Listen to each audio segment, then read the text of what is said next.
এই দুনিয়াতে মন ভাঙ্গার মানুষের অভাব নাই। এই দুনিয়াতে আপনার মুখের হাসি কেড়ে নেওয়ার মানুষের অভাব পড়বে না। এই দুনিয়াতে যতদিন থাকবেন, বাঁচবেন, চলবেন, আপনাকে অপমান করার মানুষ আপনি রাস্তাঘাটে, পথে ঘাটে, ঘরের বাইরেও খুঁজে পাবেন, ভিতরেও খুঁজে পাবেন।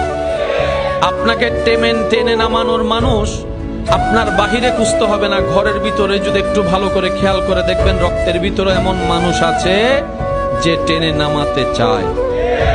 আপনার চোখের পানির মূল্য পৃথিবীর কোনো মানুষের কাছে হয়তো নাও থাকতে পারে। আপনার সুখে থাকাটা অন্যের পেট ব্যথার কারণ হতে পারে। এই পৃথিবীটার বাস্তবতা এত কঠিন, দেখতে সুন্দর লাগে, ওই মাখন ফলের মতো দেখতে সুন্দর, কিন্তু খাওয়ার উপযুক্ততা সেই ফলের ভিতর থাকে না রে ভাই। সেজন্য আল্লাহ ওয়ালারা, আল্লাহর প্রেমিকরা, বুদ্ধিমান বান্দারা, মুমিন বান্দারা জীবনকে এমন ভাবে অতিবাহিত করেছেন, দুনিয়ার জমিনে এমন ভাবে চলেছেন যেমন পানির উপরে কিস্তি চলে, নৌকা চলে, নৌকাটা পানির উপর থাকে কিন্তু ওই পানিকে নৌকার ভিতর ডুবতে দেয় না। ওনারা দুনিয়ার মধ্যে চলে, দুনিয়াকে নিজের মধ্যে আনতে দেয় না। বলেন সুবহানাল্লাহ।